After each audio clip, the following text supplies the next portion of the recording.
Hi everyone, मेरा नाम है संतोष। स्वागत है आप सभी का आपका अपना यूट्यूब चैनल मां शारदे टीचिंग सेंटर में। क्या आप क्लास 12 बिहार बोर्ड का स्टूडेंट हैं और 2025 में बोर्ड का एग्ज़ाम देने वाले हैं? तो मेरे दोस्त, आज का क्लास आपके लिए बहुत बहुत ही इम्पोर्टेंट होने वाला है, क्योंकि आज की क्लास में हम लोग पढ़ने वाले हैं क्लास 12 हिंदी ग्रामर के सबसे मोस्ट इम्पोर्टेंट टॉपिक, जिससे कि एग्ज़ाम में सबसे ज़्यादा अंक का प्रश्न पूछा जाता है। समास के बारे में पढ़ने वाले हैं। क्या हम लोग आज देखेंगे कि समास को जो पहचानने का ट्रिक जो होता है क्या होता है, क्या समास को पहचानने का ट्रिक क्या होता है। क्योंकि हम लोग जानते हैं कि हमारा जो एग्ज़ाम होता है इंटर का BSc एग्ज़ाम, उसमें क्या है कि हिंदी का सबसे मोस्ट इम्पोर्टेंट टॉपिक जो समास है, उससे मैक्सिमम प्रत्येक साल 5 से 6 क्वेश्चन जरूर आता है। क्या समास से प्रत्येक साल 5 से 6 क्वेश्चन जरूर आता है। और यदि आप इस वीडियो को शुरू से लेकर के अंत तक देख लेते हैं तो 2025 के एग्ज़ाम में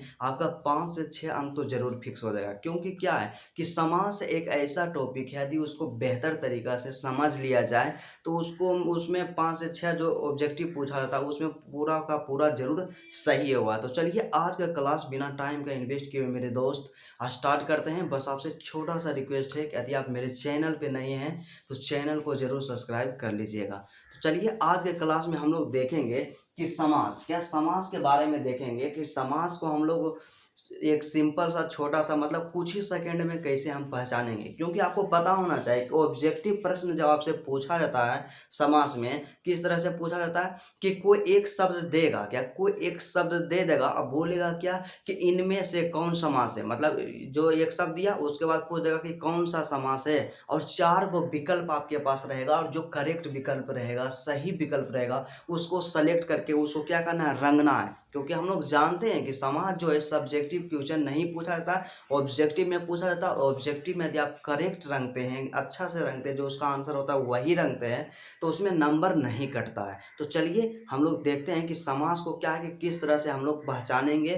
तो समास के ट्रिक के बारे में बात किया जाए उससे पहले हम लोग देखेंगे समास के बारे में, देखेंगे क्या समास के बारे में, देखेंगे कि समास क्या है। हम जानते हैं कि क्या है कि आपके एग्ज़ाम में जो है डिफिनेशन नहीं पूछा जाता, परंतु क्या है कि समास के बारे में बेसिक इन्फॉर्मेशन रहना बहुत ही आवश्यक होता है। इसलिए शॉर्टकट में हम लोग देखेंगे कि समास किसे कहा जाता है, समास को हम लोग कैसे पहचानेंगे, और समास में क्या होता है, समासिक पद होता है या समस्त पद होता है और विग्रह होता है। दो चीज़ के बारे में हम लोग थोड़ा सा क्या करेंगे, समझ लेंगे। क्योंकि कोई भी समास हम पढ़ेंगे तो उसमें दो चीज़ का हमेशा जिक्र क्या होगा, जिक्र होगा।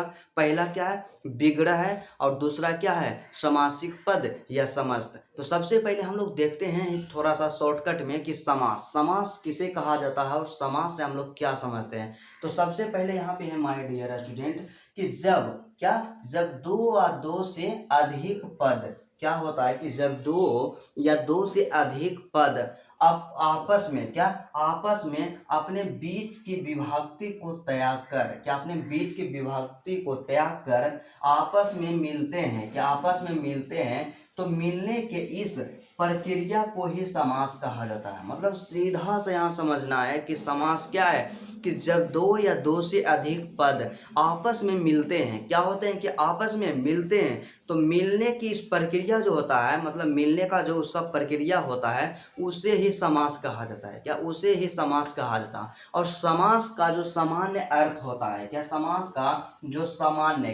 सामान्य अर्थ होता है, क्या होता है, संक्षेप होता है। क्या संक्षेप होता है या सम्मिलन होता है, क्या संक्षेप होता है या सम्मिलन होता है। देखिए इतना जानना थोड़ा सा इसलिए ज़रूरी हो जाता है क्योंकि क्या है कि कुछ ऐसे व्यक्ति भी होते हैं जो आपसे डायरेक्ट क्वेश्चन पूछ देंगे कि समास किसे कहते हैं, हम कैसे, मतलब समास क्या है, समास का जो अर्थ होता है क्या होता है, इस तरह से क्वेश्चन कर सकते हैं। लेकिन एग्जाम में तो ऐसा क्वेश्चन नहीं आता। बस इसको क्या करना है, माइंड में रखना है कि समास किसे कहते हैं। तो आपसे कोई भी पूछे कि समास किसे कहा जाता है तो सीधा सा इसका डिफिनेशन है, परिभाषा है कि जब दो व दो से अधिक पद अपने बीच की विभक्ति को त्याग कर आपस में मिलते हैं, क्या आपस में मिलते हैं, तो मिलने का जो ये प्रक्रिया है, प्रोसेस है, उसे ही समास कहा जाता है। ठीक है। और समास का जो शाब्दिक अर्थ होता है, सामान्य अर्थ होता है, क्या होता है, संक्षेप होता है या सम्मिलन होता है। क्या संक्षेप होता है या सम्मिलन होता है। तो इसके एग्जाम्पल के बारे में बात किया जाए, उदाहरण के बारे में बात किया जाए, तो सब यहाँ पे उदाहरण दिया गया है। क्या है कि पहला उदाहरण है यहाँ पे कि पुस्तकों का आलय। क्या पुस्तकों का आलय, अब बराबर में क्या हो जाता है, पुस्तकालय। क्या पुस्तकों का आलय बराबर में होता है पुस्तकालय होता है। तो क्या है कि जिस तरह से यहाँ पे देखिए दो शब्द है, क्या यहाँ पे दो पद है, पहला पद हो गया पुस्तक, पुस्तकों, और दूसरा पद हो गया आलय, और इन दोनों के बीच का जो विभक्ति है का है। क्या बीच का विभक्ति क्या है, का। तो डिफिनेशन क्या है समास का, कि जब दो व दो से अधिक पद अपने बीच की विभक्ति को त्याग कर आपस में मिलते हैं, क्या आपस में मिलते हैं, तो मिलने का ये जो प्रक्रिया है, प्रोसेस है, इसे ही समास कहा जाता है। तो यहाँ पे क्या है, दो पद है और अपने बीच की विभक्ति को त्याग दिया और आपस में मिल करके एक नया शब्द बना दिया, पुस्तकालय। तो ये जो पूरा प्रोसेस है, क्या इस तरह से जो मिलने का पूरा प्रोसेस है, यही क्या कहलाता है, समास कहलाता है। क्या यही समास कहलाता है। उसी तरह से दूसरा यहाँ पे एग्जाम्पल दिया गया है, राजा की कन्या। क्या राजा की कन्या, तो बराबर में क्या होता है, राजकन्या होता है। क्या राजकन्या होता है। तो यहाँ पे आप लोग देखिए कि राजा की कन्या, तो पहला शब्द क्या है, राजा है, और दूसरा शब्द क्या है, कन्या है, और दोनों शब्द जो है, दोनों पद जो है, अपने बीच का विभक्ति जो बीच के विभक्ति की का त्याग कर दिया और आपस में मिल गया। तो आपस में जब मिल गया, बीच के विभक्ति को त्याग कर, तो ये जो प्रोसेस है, मिलने का प्रक्रिया है, इसे ही क्या कहा जाता है, समास कहा जाता है। और एक चीज आपको और बताए थे हम, क्या है कि समासिक पद या समस्त पद के बारे में आपको नॉलेज होना चाहिए, या उसके बाद दूसरा क्या होता है, विग्रह के बारे में। तो सबसे पहले यहाँ पे जानिए, समासिक पद या समस्त पद दोनों एक ही है, एक ही का नाम है। ठीक है, आपसे मतलब यहाँ से समझिए कि समासिक पद या समस्त पद किसे कहते हैं। तो यहाँ देखिए कि जब दो व दो से अधिक पद की किया कि अपने बीच की विभक्ति को त्याग करके आपस में एक नया शब्द का निर्माण कर दिया, तो जो नया शब्द बना ने, इसे ही कहते हैं समासिक पद कहते हैं। क्या समासिक पद, क्या समासिक पद कहते हैं। क्या कहते हैं, समासिक पद या समस्त पद। मतलब सीधा साधी आसान भाषा में यदि देखा जाए यहाँ पे, तो समस्त पद या समासिक पद क्या है कि जब दो गो शब्द रहता है ना, दोनों मिल करके एक नया शब्द का निर्माण कर देता है, तो जो नया शब्द बनता है, नया शब्द का निर्माण होता है, वही कहलाता है समस्त पद या समासिक पद कहलाता है। तो यहाँ पे क्या है, राजा की कन्या, तो यहाँ से दोनों मिल करके किसका निर्माण किया, राजकन्या।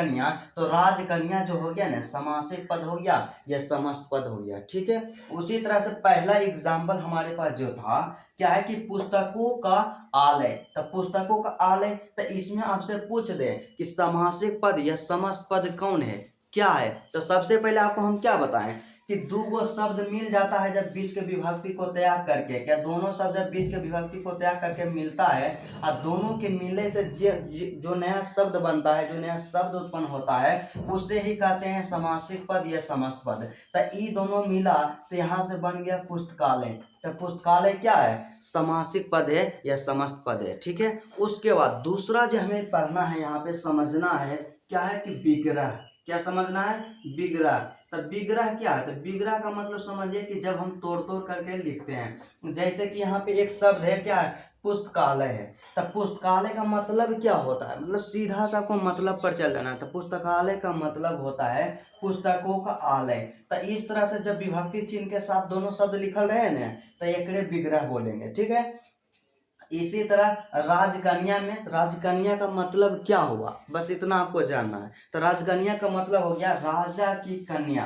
तो यहाँ पे क्या है, जब दोनों शब्द अपने विभक्ति के साथ यदि लिखा जाए, क्या अपने विभक्ति के साथ लिखा जाए, तो उसे क्या कहेंगे, विग्रह। मतलब सीधा सा समझ लेना है कि इस साइड वाला जो रहेगा ना, इस तरह से विभक्ति चिन्ह के साथ लिखा हुआ, इसको बोलेंगे विग्रह बोलेंगे। क्या बोलेंगे, विग्रह बोलेंगे। और इस तरह से दोनों शब्द जब अपने बीच की विभक्ति को त्याग कर एक नया शब्द का निर्माण करता है, उत्पन्न करता है, उसे ही बोलते हैं समस्त पद या समासिक पद। और मुझे उम्मीद है कि आपको 100% क्या 100% समझ में आया होगा कि समासिक पद और समास पद या विग्रह हम किसे कहते हैं और कैसे हम लोग पहचानेंगे। उसके बाद हम लोग देखेंगे कि समास के भेद के बारे में देखेंगे कि समास जो होता है वह कितने प्रकार का होता है। क्योंकि क्या है कि आप समास पहचानने के बारे में पढ़ रहे हैं, तो समास के जितने भी टाइप्स होते हैं उसके बारे में नॉलेज आपको होना बहुत ज़रूरी है। तो हम लोग अब ये क्या देखेंगे, समास के कितने भेद होते हैं। तो सबसे पहले आपको एक चीज़ देखिए और इन्फॉर्मेशन देते हैं कि आपके अंदर एक गलत मतलब हैबिट जो होता है क्या होता है। आप क्या करते हैं कि वीडियो को बस 2 से 3 मिनट, क्या 2 से 3 मिनट बहस करते हैं, और क्या आप सबसे पहले क्या देखते हैं, सब्सक्राइबर्स देखते हैं। तो सब्सक्राइबर्स को देख लेते हैं कि कम है, ज़्यादा सब्सक्राइबर्स नहीं, तो इसका कंटेंट बढ़िया नहीं होगा। लेकिन आपको यह जानकारी होना चाहिए कि क्या है कि एक नई शुरुआत है, और हर शुरुआत में हर व्यक्ति अकेला होता है, और अकेला में मतलब शुरुआत में ही तो कोई ज़्यादा डेवलप नहीं होगा। इसलिए आप सब्सक्राइबर्स को देख करके कंटेंट का जो अनुमान नहीं लगाइए कि बेहतर होगा या नहीं होगा। बस आप यहाँ ये देखिए कि कंटेंट को बस कीजिए, देखिए, और अपने अंदर आप देखिए कि हाँ हम समझ पाते हैं या नहीं समझ पाते। यदि आप सेटिस्फाई हो पाते हैं, समझ पाते हैं, आपको लगता है कि नहीं मेरे लिए इन्फॉर्मेशन जो है करेक्ट है, हम इसको समझ जाते हैं, तो अभी जुड़िए हमारे साथ और अपनी तैयारी को एक नई दिशा और दशा दीजिए। तो चलिए हम लोग देखते हैं कि समाज का कितना भेद होता है। तो समाज जो होता है 6 प्रकार का होता है। क्या समाज जो होता है 6 प्रकार का होता है? क्या समाज 6 प्रकार का होता है? पहला जो समाज होता है क्या होता है? तत्पुरुष समाज। क्या? तत्पुरुष समास। उसके बाद कर्मधारय समास। क्या? तत्पुरुष समास, कर्मधारय समास, अव्ययी भाव समास। क्या? अव्ययी भाव समास। उसके बाद क्या होता है? दिग्गु समास। क्या? दिग्गु समास, द्वंद्व समास, और छठा जो होता है बहुव्रीहि समास, जो कि मोस्ट इम्पोर्टेंट है। इसमें तो सभी इम्पोर्टेंट है, लेकिन क्या है कि समास जो होता है 6 प्रकार का होता है। फिर से आप एक बार देखिएगा, तत्पुरुष समास, कर्मधारय समास, अव्ययी भाव समास, दिग्गु समास, द्वंद्व समास और बहुव्रीहि समास। क्या? द्वंद्व समास और बहुव्रीहि समास। और एक एक करके हम लोग देखते हैं कि छेबों को जो पहचानने का ट्रिक होता है, वैसा ट्रिक मात्र आप उसको 1 से 2 सेकंड में पहचान सकते हैं। तो सभी के हम लोग डिटेल्स में देखते हैं। तो पहला क्या है? पहला जो हम लोग देखेंगे दिग्गु समास से देखेंगे। क्या? दिग्गु समास की दिग्गु समास का जो पहचानने का ट्रिक जो होता है क्या होता है? बिल्कुल सिंपल है, छोटा है और सटीक है। दिग्गु समास में सिर्फ आप इतना याद रखिएगा, संख्या पूर्वे दिग्गु। क्या याद रखिएगा? संख्या पूर्वे दिग्गु। इसका मतलब यह हुआ कि पहला जो पद रहेगा ने हमेशा संख्या रहेगा। क्या? हमेशा संख्यावाची रहेगा। मतलब सीधा सा यहाँ पे समझा जाए कि अर्थात पहला पद, क्या पहला पद हमेशा, क्या पहला पद हमेशा संख्यावाची होता है। क्या होता है कि पहला पद जो हमेशा रहता है संख्यावाची रहता है। तो सबसे पहले आपको देखिए ये सब लिखाल पे ध्यान नहीं देना है, एक चीज समझना है कि कोई भी शब्द रहेगा वो तो 2 शब्द से मिलकर बनेगा। तो प्रथम पद और द्वितीय पद 2 पद रहेगा, तो प्रथम पद जो रहेगा ना वो हमेशा संख्या रहेगा। क्या? हमेशा संख्या रहेगा। तो वहां से आप समझ जाइएगा कि दिग्गु समास है। मतलब सीधा सा यहाँ समझिए कि जब भी किसी समास का पहला पद संख्या हो, संख्यावाची हो, मतलब उस शब्द से संख्या का बोध हो, तो वहां से कौन सा समास होगा? दिग्गु समास होगा। तो चलिए एग्जाम्पल, तो एग्जाम्पल यहाँ पे हमारे पास दिया गया है, क्या है? पंचवटी। क्या? पंचवटी। तो इसमें देखिए 2 शब्द है। क्या? 2 पद है, 2 शब्द है। पहला क्या है? पंच, और द्वितीय शब्द क्या है? द्वितीय पद क्या है? वटी। इसी तरह त्रिलोक में पहला पद है त्रि और दूसरा पद है लोक। उसी तरह चौराहा में पहला पद है चौ और दूसरा पद है राहा। मतलब सीधा सा यदि समझा जाए कि कोई भी समास रहे उसका ओकर शुरू में देखना है, यदि ओकरा पढ़े से कोई संख्या का बोध हो जाए, पता चले कि हाँ कोई संख्या का बोध हो रहा है, तो वहां से आप आंख मूंद करके मारिएगा दिग्गु समास। क्या? दिग्गु समास। जैसे कि हम यहाँ बोले पंचवटी, तब पंच, यहाँ पहला शब्द क्या है? पंच। तब पंच का मतलब क्या होता है? पांच। पंच का मतलब क्या होता है? पांच। तब पांच एक संख्या है, तो संख्या का बोध हो गया, तो सीधा सा आप मारिएगा दिग्गु समास। क्या? दिग्गु समास। उसी तरह से त्रिलोक, तो यहाँ त्रि है, तो त्रि का मतलब क्या होता है? 3 होता है। क्या? त्रि का मतलब 3 होता है, और 3 भी एक संख्या है। तो यहाँ से सीधा सा समझिएगा दिग्गु समास, ज्यादा नहीं देखना है। उसके बाद यहाँ चौराहा है। क्या? चौराहा है। तो चौराहा में पहला यहाँ पे क्या है? चौ है। तो चौ का मतलब क्या होता है? 4। चौ का मतलब होता है क्या? 4। तो यहाँ से आप समझ लीजिएगा कि दिग्गु समास। मतलब सीधा साधी देखा जाए दिग्गु समास का पहचानने का जो ट्रिक क्या है कि वैसा समास जिससे क्या हो, किसी संख्या का बोध होता है उसका पहला पद से, तो उसे ही क्या बोलेंगे? दिग्गु समास बोलेंगे। मतलब सीधा समझना कि पहला वाला जो शुरू वाला स्टार्ट वाला जो पद रहे, शब्द रहे, उससे कोई संख्या का बोध हो जाए तो वहां से क्या हो जाएगा? दिग्गु समास हो जाएगा। क्या?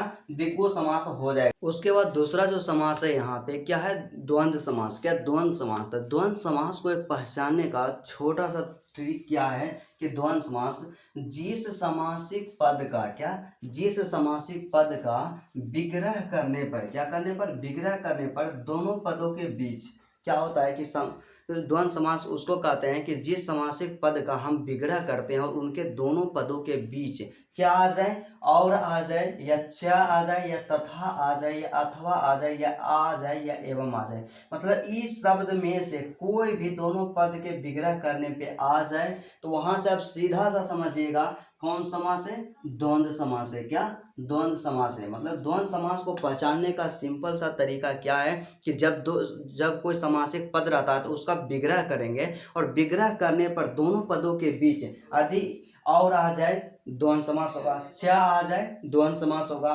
तथा आ जाए द्वंद्व समास होगा, अथवा आ जाए द्वंद्व समास होगा, या आ जाए द्वंद्व समास होगा, या एवं भी रहे ना दोनों शब्द के विग्रह करने पर तो क्या होगा, द्वंद्व समास। मतलब क्या है कि ई सभी यहाँ पे जो शब्द दिया गया है इसमें से कोई भी आ जाए तो वहां आप समझिएगा कौन सा समास होगा, द्वंद्व समास होगा। क्या, द्वंद्व समास होगा। और उसके बाद एक सबसे मतलब मोस्ट इंपोर्टेंट यहाँ पे टेक्निक क्या है द्वंद्व समास को पहचानने का, कि द्वंद्व समास जब भी रहेगा ना मैक्सिमम टाइम जब भी आएगा द्वंद्व समास तो दोनों शब्दों के बीच योजक चिन्ह रहेगा। क्या, योजक चिन्ह रहेगा। एग्जाम में जो क्वेश्चन पूछा जाता है यहीं से पूछा जाता है और इसी तरह का क्वेश्चन आएगा कि दोनों शब्दों के बीच कौन सा चिन्ह रहेगा, योजक चिन्ह रहेगा। मतलब सीधा सा यहाँ पे देखना है कि जब दो शब्दों के बीच इस तरह से जो योजक चिन्ह रहता है, योजक चिन्ह आ जाए तो वहां पे क्या होगा, द्वंद्व समास होगा। क्या, द्वंद्व समास। डायरेक्ट देखना है योजक चिन्ह है, मारिए द्वंद्व समास। क्या, योजक चिन्ह, इसका मतलब क्या हो गया, द्वंद्व समास हो गया। क्या, द्वंद्व समास हो गया। तो पहला एग्जाम्पल यहाँ पे क्या है, राम लक्ष्मण। क्या, राम लक्ष्मण, उसके बाद गुण दोष, उसके बाद फिर क्या है, माता पिता। तो सबसे पहले क्या है कि विग्रह जब हम करेंगे तो विग्रह करने पर क्या आ जाए, और आ जाए, चो आ जाए, अथवा आ जाए, तथा आ जाए, इस शब्द में से कोई भी आता है विग्रह करने पर तो वहां पे हमेशा क्या होगा, द्वंद्व समास। जैसे कि राम और लक्ष्मण का जब हम विग्रह किए इसका मतलब क्या हो गया, राम और लक्ष्मण। तो यहाँ विग्रह करने पर क्या आया, और, तो इसका मतलब समझिए द्वंद्व समास। उसके बाद गुण और दोष का जब विग्रह किए तो गुण और दोष आया। गुण दोष कहने का मतलब क्या हो गया, गुण और दोष। तो यहाँ पे विग्रह करने पर और आया, सीधा सा समझिए द्वंद्व समास। और माता पिता, तो माता पिता का जब हम विग्रह करेंगे तो माता और पिता, तो माता और पिता क्या आ गया, और आ गया। तो इस तरह से यदि विग्रह करने पर च, और, एवं, तथा, अथवा, इस शब्द में से कोई भी आए वहां सीधा सा समझना है कि द्वंद्व समास होगा। लेकिन क्या है, इतना देखने का जरूरत ही नहीं, सीधा सा आपको क्या बताएं कि कोई भी शब्द दिया रहे ओकरा में योजक चिन्ह आ जाए, इस तरह से योजक चिन्ह आ जाए। क्या, योजक चिन्ह आ जाए उसका मतलब आप समझिएगा हमेशा हुआ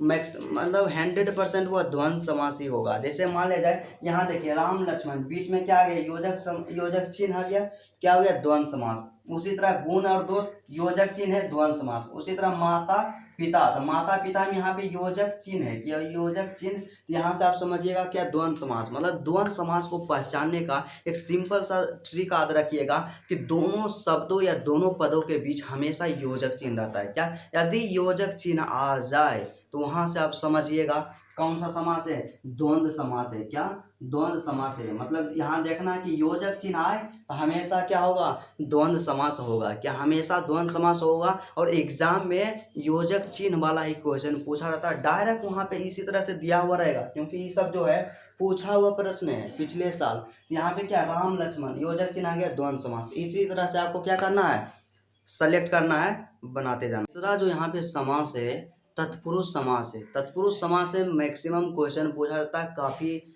मात्रा में क्वेश्चन पूछा जाता है और बिल्कुल आसान है। तो तत्पुरुष समास को पहचानने का ट्रिक क्या है, पहचानने का ट्रिक कि विग्रह करने पर, क्या, विग्रह करने पर विभक्ति चिन्ह आए। क्या, विग्रह करने पर विभक्ति चिन्ह आए।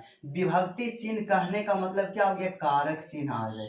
मतलब सीधा सा आपको समझना है कि तत्पुरुष समास को हम उसे कहते हैं जिसको क्या है कि विग्रह करने पर, क्या, कोई भी समासिक पद या समस्त पद दिया हुआ रहेगा ना, उसको जब हम विग्रह करेंगे तो कारक चिन्ह आ जाए। तो उसको हम क्या बोलेंगे, तत्पुरुष समास बोलेंगे। जैसे कारक चिन्ह के बारे में, आप कारक के बारे में पढ़े होंगे कि कर्ता ने कर्म को करण से, इस तरह का जो होता है कारक, विभक्ति चिन्ह, विभक्ति मतलब उसका जो होता है समासिक पद होता है, उसका क्या करने पर, विग्रह करने पर विभक्ति चिन्ह आ जाता है। तो वहां से सीधा सा आप समझना है क्या है, तत्पुरुष समास है। क्या तत्पुरुष समास है। जैसे कि क्या है, विभक्ति चिन्ह जो आएगा ना, कर्म से अधिकरण तक ही आएगा। क्या, कर्म से अधिकरण तक ही आएगा विभक्ति चिन्ह। मतलब सीधा सा समझिए कि जब एग्जाम्पल में भी जो दिया हो रहा रहेगा ना, वो हमेशा रहेगा कर्म से अधिकरण तक ही। मतलब क्या है, कर्म का जो विभक्ति चिन्ह क्या होता है, को होता है। करण का विभक्ति चिन्ह से होता है, संप्रदान के लिए होता है, आपादान से होता है, संबंध का के की होता है, और अधिकरण में पर होता है। क्या, अधिकरण में और पर होता है। मतलब विग्रह करे न, तो इस सब में से कोई भी विभक्ति चिन्ह आ जाए विग्रह करने पे, तो वहां से आप सीधा समझिएगा तत्पुरुष समास है। क्या, तत्पुरुष समास।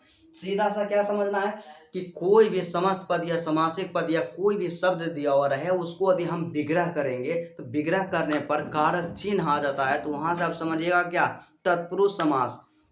उसके बाद देखिए इसमें क्वेश्चन कैसे पूछा जाता है। कोई एक प्रश्न, एक शब्द देगा और बोल देगा इनमें से कौन सा समास है, 4 ऑप्शन रहेगा, और उसमें ये नहीं पूछेगा कि कर्म तत्पुरुष है कि कर्म तत्पुरुष है कि अधिकरण तत्पुरुष है, ये सब नहीं पूछेगा, डायरेक्ट पूछेगा तत्पुरुष समास। तो यहाँ पे क्या, विग्रह किए और विग्रह करने पर कोई भी कारक चिन्ह आ जाए, तो वहां से क्या हो गया, तत्पुरुष समास हो गया। क्या, तत्पुरुष समास हो गया। तो चलिए एग्जाम्पल के द्वारा हम इसको और स्पष्ट रूप से समझते हैं। पहला एग्जाम्पल, स्वर्गगत। क्या, स्वर्गगत। तो स्वर्गगत का जब हम लोग विग्रह करेंगे तो क्या होगा, तो विग्रह जब हम इसका करेंगे तो क्या होता है, स्वर्ग को गया हुआ। क्या, स्वर्ग को गया हुआ। तो जब विग्रह किए तो विभक्ति चिन्ह यहाँ पे क्या आ गया, को आ गया। तो जैसे पता चले कि विभक्ति चिन्ह आता है विग्रह करने पर, सीधा आप समझिएगा वहां से तत्पुरुष समास। क्या, तत्पुरुष समास। उसी तरह से अगला एग्जाम्पल क्या है, देह चोर। क्या, देह चोर। तो देह चोर का हम लोग विग्रह करेंगे, तो विग्रह करने का मतलब क्या, उसका मतलब सीधा कोई शब्द रहे, सोचिए दिमाग में इसका मतलब क्या होता है। तो देह चोर, तो देह चोर का मतलब क्या होता है, किसको हम लोग देह चोर बोलेंगे, मतलब देह से जो चोर होता है, मतलब देह से चोर को बोलेंगे देह चोर। तो यहाँ विभक्ति चिन्ह क्या आ गया, सी आ गया। तो जब विभक्ति चिन्ह आ गया, कोई भी विभक्ति चिन्ह आ जाए, तो वहां से आप क्या समझिएगा, तत्पुरुष समास है। ठीक है। उसी तरह से अगला एग्जाम्पल यहाँ देवालय। क्या, देवालय। देवालय, तो देवालय का मतलब क्या हो गया, देवता के लिए। क्या, देवता के लिए आलय। तो देवता के लिए आलय, यहाँ पे विग्रह किए तो आ गया के लिए आ गया। क्या, के लिए आ गया। तो यहाँ से आप समझिएगा क्या है, तत्पुरुष समास है। क्या, तत्पुरुष समास। मतलब सीधा सा समझना है कि वह जिस समासिक पद का हम लोग विग्रह करेंगे ना, और विग्रह करने पर कारक चिन्ह आ जाता है, विभक्ति चिन्ह आ जाता है, तो वहां से क्या होगा, हमेशा हमेशा वह होगा तत्पुरुष समास। क्या, तत्पुरुष समास होगा। चौथा जो यहाँ पे हमें लोग को समास पढ़ना है, क्या है, कर्मधारय समास। क्या, कर्मधारय समास। और इसमें 90% क्या, 90% स्टूडेंट जो होते हैं गलती कर देते हैं इसको पहचानने में, जो कि बिल्कुल आसान और सटीक है। तो इसका पहचान क्या है, तो इसका पहचान यही है कि कर्मधारय समास जो होता है उसमें प्रथम पद कहने का मतलब पहला पद जो होता है दूसरे पद का विशेषता बताता है। क्या करता है, हमेशा जब भी कर्मधारय समास होगा उसमें तो दो पद होगा, पहला प्रथम पद और द्वितीय पद। तो पहला पद जो होगा दूसरा पद के विशेषता बताएगा, तो वहां से आप समझ जाइएगा कि कर्मधारय समास है। अब दूसरा इसका टेक्निक क्या है पहचानने का ट्रिक, कि जब हम उसका विग्रह करेंगे, क्या, जब हम कर्मधारय समास जो भी रहेगा उसका विग्रह करेंगे, तो उसमें क्या होगा, विग्रह करने पर हमेशा है जो आएगा। क्या, है जो आए, तो वहां से आप समझिएगा कर्मधारय समास है। मतलब सीधा सा यहाँ से 2 चीज आप याद रखिए कि वैसा मतलब जिसको हम विग्रह किए ना, तब विग्रह करने पर है जो आ जाए, तो वहां से समझिएगा कर्मधारय समास है। या प्रथम पद जो रहे दूसरे पद के विशेषता बतावे, मतलब कोई शब्द से ऐसा बोध होवे कि पहला पद जो रहे न दूसरा पद का विशेषता बतावे, तो वहां से सीधा सा आपको समझ लेना है कि कर्मधारय समास है। जैसे एग्जाम्पल के द्वारा हम लोग समझते हैं, तो पहला एग्जाम्पल हमारे पास दिया गया है काली मिर्च। क्या, काली मिर्च। तो इसमें क्या है, इसका जब हम लोग विग्रह करेंगे तो काली है जो मिर्च, क्या काली है जो मिर्च, यहाँ देखिए विग्रह किए तो यहाँ पर है जो आया, तो है जो आया तो इसका मतलब क्या हो गया, कर्मधारय समास। ये तो हो गया विग्रह करने पर। अब दूसरा यहाँ पे क्या बताएं कि प्रथम पद जो होगा दूसरे पद का विशेषता बताएगा। तो इसमें प्रथम पद है काली और दूसरा पद है मिर्च। तो प्रथम पद क्या है, प्रथम पद यहाँ विशेषता बता रहा है दूसरे पद के कि मिर्च कैसा है, काली है। ठीक है, विशेषता बता रहा है, यहाँ से आप समझिएगा कर्मधारय समास है। उसी तरह यहाँ पे अगला यहाँ पे है एग्जाम्पल नील कमल, क्या नील कमल। तो नील कमल का हम लोग जब विग्रह करते हैं तो विग्रह करने पर क्या आता है, नीला है जो कमल, क्या नीला है जो कमल। तो यहाँ पे क्या आ गया है जो, तो है जो जब आता है तो वहां से क्या होता है, कर्मधारय समास। यदि आपको विग्रह करने के लिए नहीं आ रहा है तो सबसे पहले इसमें क्या देखना है, दो पद को इसमें डिवाइड कर देना है, टू पार्ट में इसको डिवाइड कर देना है। तो पहला यहाँ पे क्या आ गया, नील आ गया, और सेकेंड वाला यहाँ पे जो है कमल आ गया। तो क्या बोले कि पहला जो पद रहेगा ना दूसरका के विशेषता बताएगा हमेशा। तो यहाँ पे पहला है नील और कमल, तो कमल कैसा है, नीला है, तो विशेषता बता रहा है। तो यहाँ से आप समझिएगा क्या है, कर्मधारय समास। उसी तरह से अगला यहाँ पे एग्जाम्पल जो दिया गया है चंद्रमुखी है, क्या चंद्रमुखी। तो चंद्रमुखी का जब हम लोग विग्रह करते हैं, क्या चंद्रमुखी का विग्रह करते हैं, मतलब चंद्रमुखी हम लोग किसे कहते हैं, तो चंद्रमा के समान मुख वाली, क्या चंद्रमा के समान मुख वाली। तो यहाँ से क्या हो गया, चंद्रमा के समान मुख वाली। यहाँ से क्या है कि विशेषता बता रहा है, प्रथम पद यहाँ पे क्या है, चंद्र है, और दूसरा का पद यहाँ क्या है, मुखी है। तो मतलब इसका क्या हो गया कि चंद्रमा के समान जो जिसका मुख रहता है उसे ही बोलते हैं चंद्रमुखी। तो विशेषता बता रहा है, इसका मतलब सीधा सा हो गया कर्मधारय समास। लेकिन फिर भी आप कंफ्यूज हैं, इतना भी आपको समझ में नहीं आ रहा है, तो उसका एक छोटा सा ट्रिक है कि कोई भी शब्द दिया हुआ रहे उसको हमें पहचानना है कि कर्मधारय समास है या नहीं। तो उसमें आप लोग क्या कीजिए, सबसे पहले क्या कीजिए कि कोई शब्द दिया रहे ना तो दूसर का पद में कैसे लगा के प्रश्न करना है, क्या लगा के प्रश्न करना है, कैसे लगा के प्रश्न करना है। और यदि उसका रिप्लाई आता है, आंसर आ जाता है, जवाब आ जाता है, तो वहां से आप स्पष्ट हो जाइए कि हमेशा वह कर्मधारय समास होगा। तो चलिए एग्जाम्पल, जैसे कि पहला एग्जाम्पल हमारे पास दिया गया था काली मिर्च। तो क्या बोले हैं कि इसमें दो पद है, पहला पद है काली और दूसरा पद है मिर्च।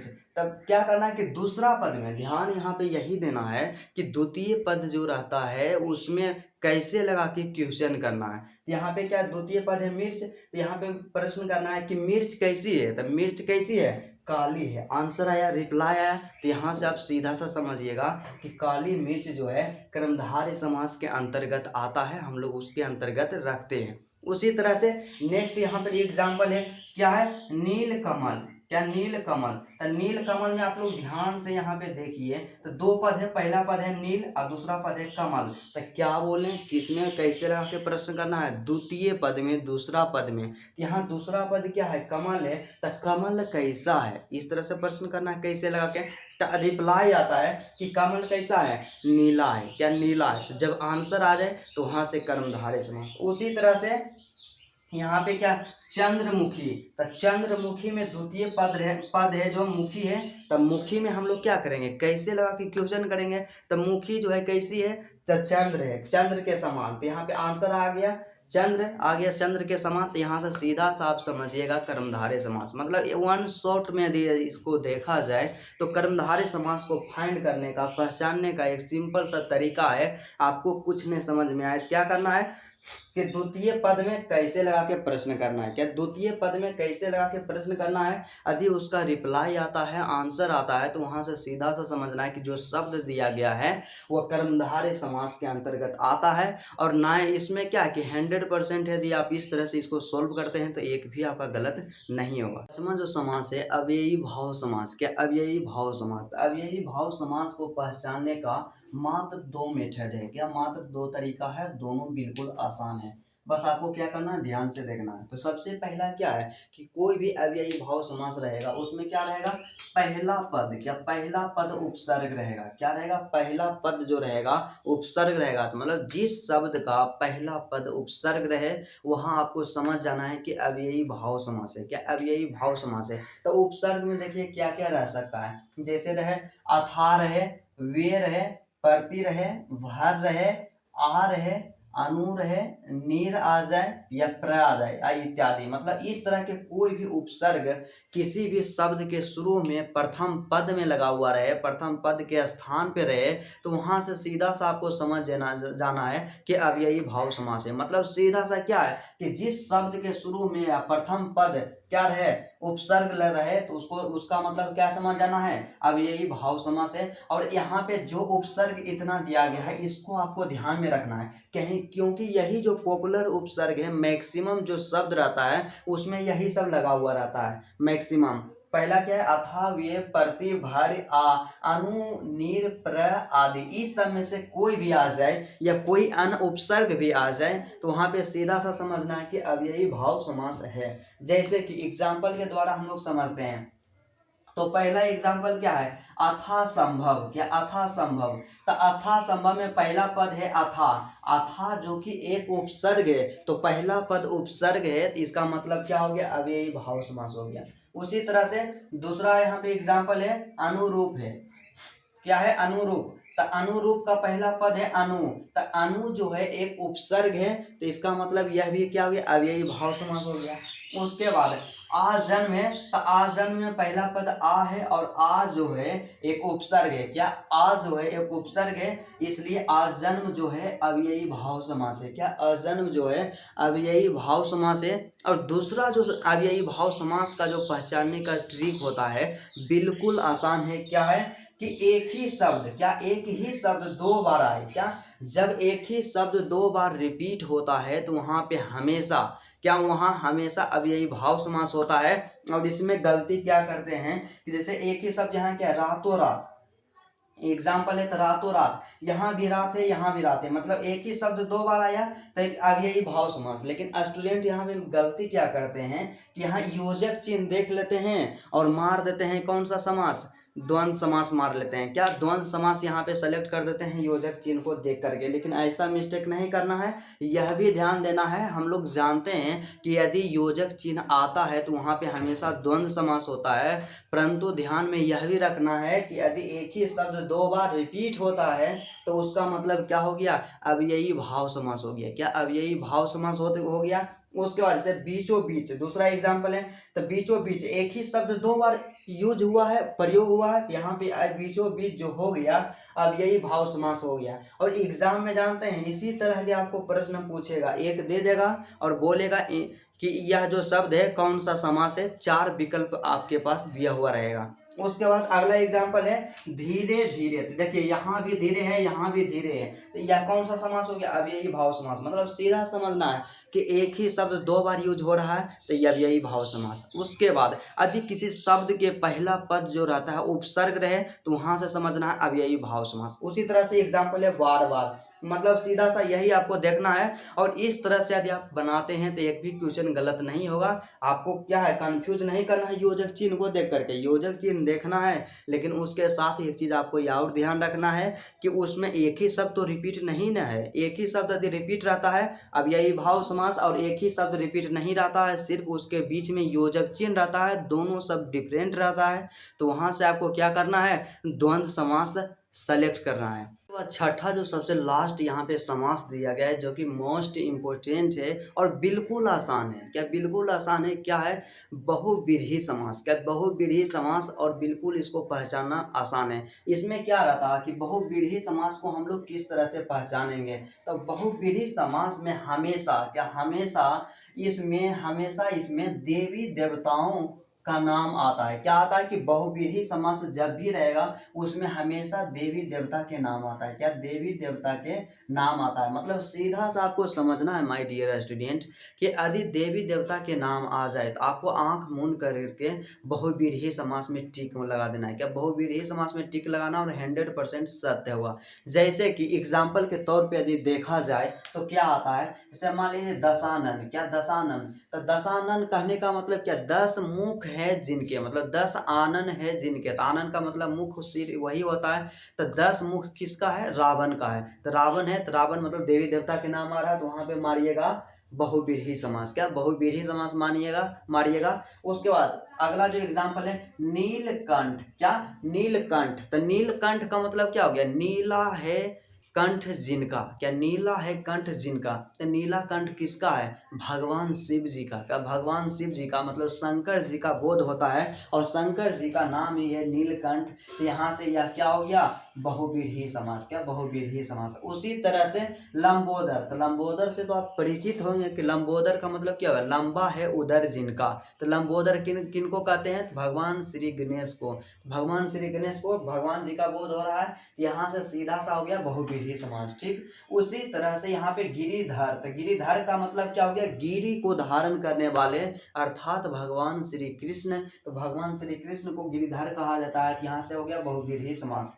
उसी तरह त्रिलोचन, क्या त्रिलोचन, तो त्रिलोचन कहने का मतलब तीन लोचन वाले, मतलब तीन लोचन वाले या तीन लोचन है जिनके। तो लोचन का मतलब क्या होता है, आंख होता है, क्योंकि आंख का जो पर्यायवाची शब्द होता है लोचन होता है। तो तीन आंख किनके हैं, तो भगवान शिव जी के हैं, शंकर जी के। तो यहाँ से देवी देवता के नाम आ गया, सीधा मारिए बहुव्रीहि समास। उसी तरह से बिना पानी, तो बिना पानी कहने का मतलब माता सरस्वती का बोध होता है, तो वहां से क्या हो गया, बहुव्रीहि समास। मतलब सीधा सा इसमें देखा जाए कि बहुव्रीहि समास को पहचानने का, फाइंड करने का जो सिंपल सा तरीका है क्या है, हमेशा जब भी इसमें आता है देवी देवता के नाम, तक कोई भी शब्द दिया हुआ रहे तो वहां पे यदि उसे देवी देवता के नाम का बोध होता है, उससे स्पष्ट हो जाता है कि हाँ यह देवी देवता के नाम है, तो वहां पे आप सीधा सा मारिएगा बहुव्रीहि समास। तो चलिए, मुझे उम्मीद है कि आप 110%, क्या 110% आपको समझ में आया होगा। और आप क्या कीजिए कि यहाँ आप समझ गए, आप क्या कीजिए कि क्वेश्चन बैंक उठाइए, कि क्वेश्चन बैंक उठाइए और पिछले साल में जितना भी प्रश्न समाज से पूछा गया है उसको आप सॉल्यूशन कीजिए और अपने से सॉल्यूशन करके देखिए कि आपसे बन पाता है कि नहीं बन पाता है। और 100% है कि एक भी क्वेश्चन नहीं छूटेगा। तो चलिए, आज की क्लास यहीं तक रहता है, फिर मिलते हैं आपसे नेक्स्ट वीडियो में नेक्स्ट टॉपिक के साथ।